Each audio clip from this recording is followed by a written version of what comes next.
Provenant d'un véhicule en Chine orientale ayant subi une défaillance électrique suite à une frappe fulgurante, d'une résidence à Muskogee dans l'Oklahoma consumée par les flammes à la suite d'une puissante décharge électrique, d'un avion survolant l'aéroport de Heathrow ayant miraculeusement résisté à une violente frappe, jusqu'à un arbre dans le Wisconsin pulvérisé en éclats durant une tempête anormale, voici 10 des incidents de foudre les plus terrifiants immortalisés par la caméra.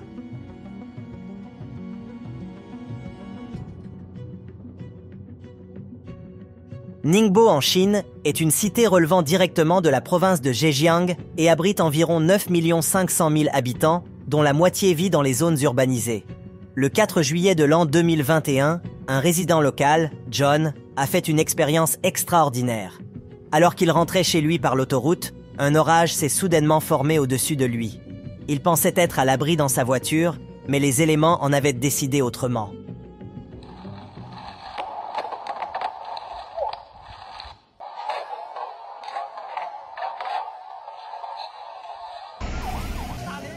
Son véhicule était complètement inerte. Les équipes de secours ont dû le déplacer sur le bas-côté en attendant qu'une dépanneuse vienne le remorquer. Heureusement, John est sorti indemne de cette frappe électrique, bien que sa caméra de bord n'ait pas eu cette chance. Selon le service météorologique national, la carrosserie métallique de votre voiture vous protège pendant un orage électrique. L'éclair frappe généralement votre antenne ou la ligne de toit extérieur, puis traverse la carrosserie métallique et les pneus avant de s'ancrer dans le sol. La chaleur générée par une frappe de foudre est suffisante pour faire fondre votre antenne et éclater vos pneus. Le choc électrique peut également perturber le système électrique de la voiture, ce qui est précisément ce qui est arrivé à John. Plus inquiétant encore, l'éclair peut s'infiltrer dans les fils de dégivrage de la vitre arrière et provoquer l'explosion du verre.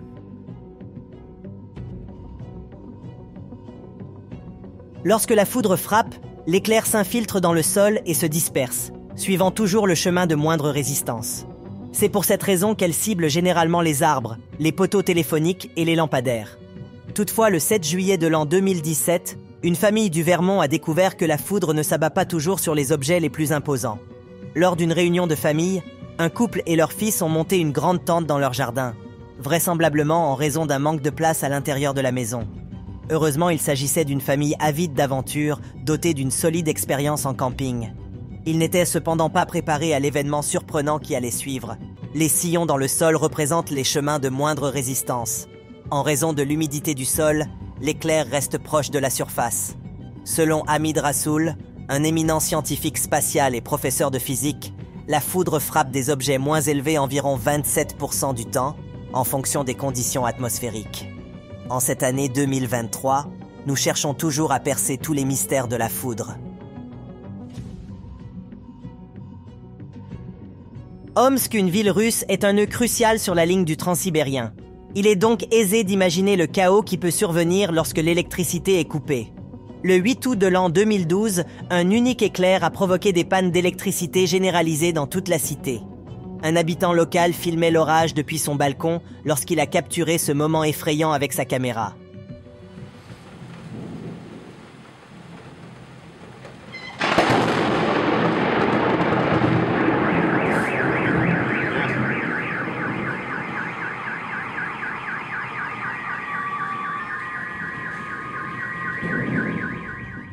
Le fracas était suffisamment assourdissant pour activer les alarmes des voitures à proximité.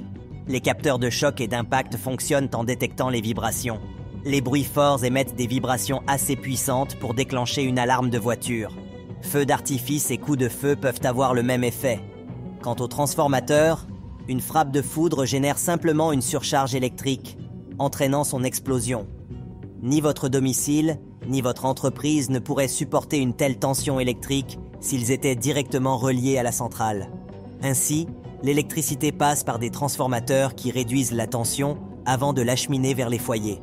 Ces dispositifs sont conçus pour gérer une quantité considérable d'électricité, mais la foudre élève les enjeux à un niveau complètement différent. Muskogee, une cité de 37 000 habitants dans l'est de l'Oklahoma, est habituellement préoccupée par le risque de tornades, mais les orages électriques violents peuvent également causer des dommages considérables. Mike et Amy Miller ont appris cette leçon douloureuse. Ce couple plus âgé avait quitté leur domicile pour un rendez-vous médical lorsque la tempête a éclaté.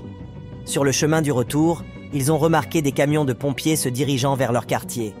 C'est à ce moment que la sœur de Mike a appelé pour leur annoncer que leur maison était en proie aux flammes. Ils craignaient d'avoir laissé un brûleur allumé ou que quelqu'un ait intentionnellement incendié leur demeure.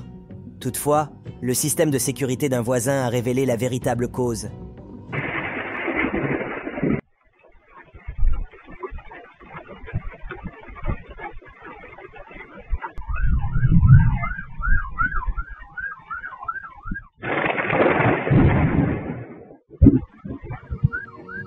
Tel un scénario digne d'un film dramatique, un éclair aléatoire avait bel et bien enflammé la maison, la transformant rapidement en un brasier colossal.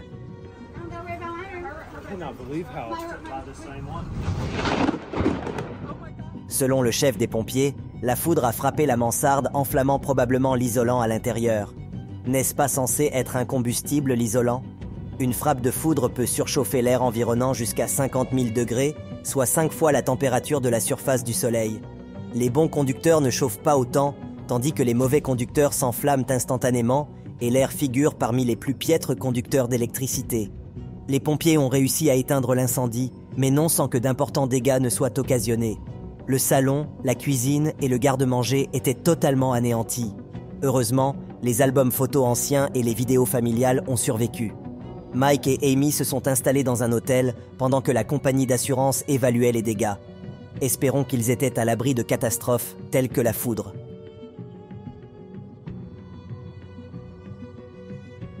Mondora, une petite cité au nord d'Orlando en Floride, est localement surnommée la Cité des festivals en raison des nombreuses manifestations qu'elle accueille chaque mois.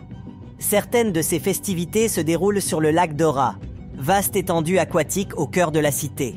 Selon TripAdvisor, une pléthore d'excursions en bateau est disponible sur ce lac.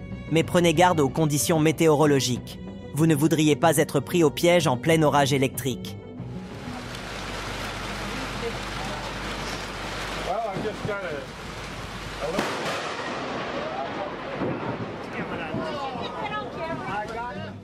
Il est assez courant que la foudre frappe des étendues d'eau, mais qu'advient-il des poissons qui y résident? On pourrait s'imaginer qu'ils se transforment en fish and chips instantanés, mais il n'en est rien. Avant une décharge électrique, des charges positives s'accumulent à la surface de l'eau. Lorsque la foudre frappe, la majeure partie de la décharge électrique se dissipe le long de cette surface. Étant donné que les poissons nagent en dessous, ils demeurent généralement indemnes. Toutefois, s'ils avaient la malencontreuse idée de faire surface, ils seraient électrocutés. Les scientifiques ignorent jusqu'à quelle profondeur la foudre peut atteindre dans l'eau. Il est donc prudent de supposer que plonger pour nager parmi les poissons ne garantit pas votre sécurité. Le Maroc, une nation de dimension modeste située dans le nord-ouest de l'Afrique, est notamment connu pour la ville de Casablanca, immortalisée dans le film éponyme. Le 28 mars de l'année 2017, un individu enregistrait la scène depuis son balcon lorsqu'il aperçut une voiture s'approchant sur la chaussée. Ce qui se produisit ensuite semblait tout droit sorti d'une production cinématographique hollywoodienne. Gardez un œil sur le véhicule qui s'approche. Une décharge électrique puissante le frappe et une épaisse fumée s'échappe par la fenêtre. Le conducteur accélère vraisemblablement pris de panique avant d'arrêter le véhicule. Tous les occupants s'éjectent de la voiture juste au moment où une foule de curieux accourt pour observer la situation. Nous ne pouvons affirmer avec certitude pourquoi leur voiture a immédiatement commencé à émettre de la fumée. Peut-être y avait-il à l'intérieur un objet qui a pris feu. Techniquement, il est possible que la foudre enflamme un véhicule. Fort heureusement, il semble que tous les impliqués aient échappé à toute blessure. Tandis que les avions commerciaux sont conçus pour résister aux impacts de la foudre, il en va tout autrement pour les planeurs monoplaces. Lors d'un championnat national de volume à voile en Utah, un éclair est tombé un peu trop près pour être confortable. Selon le pilote, le parcours les avait amenés, lui et les autres concurrents, à travers un orage naissant. Après avoir visionné cette vidéo de cockpit, ils réfléchiront probablement à 2 fois avant de retenter l'expérience.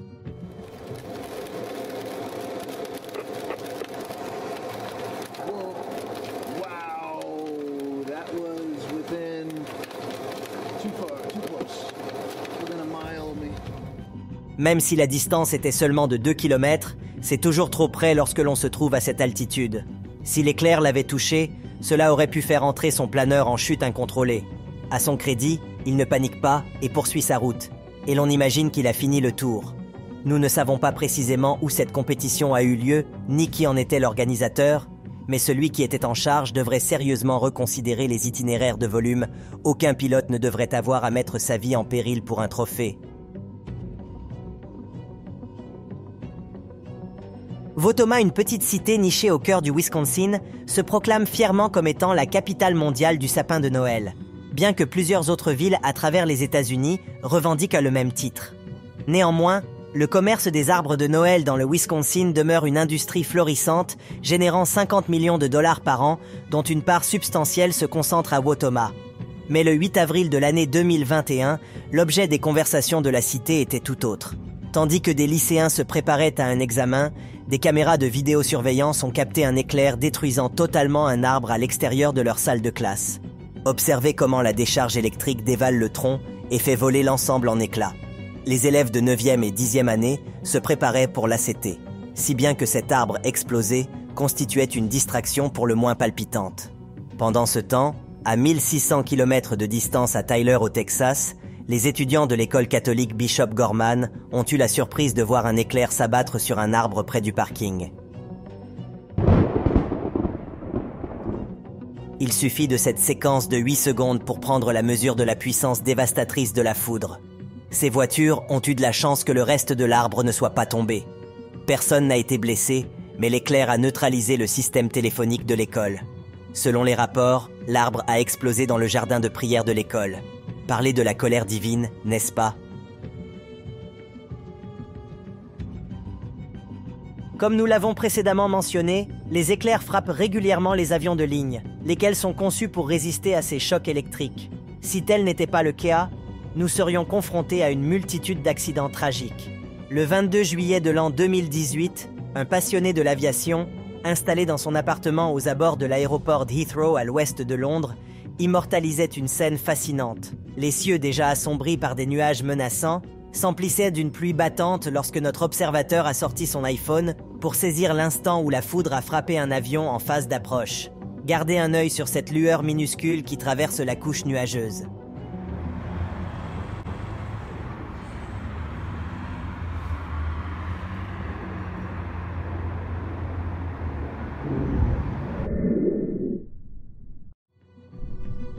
Bien que la situation semble assez préoccupante, l'avion s'est avéré parfaitement indemne.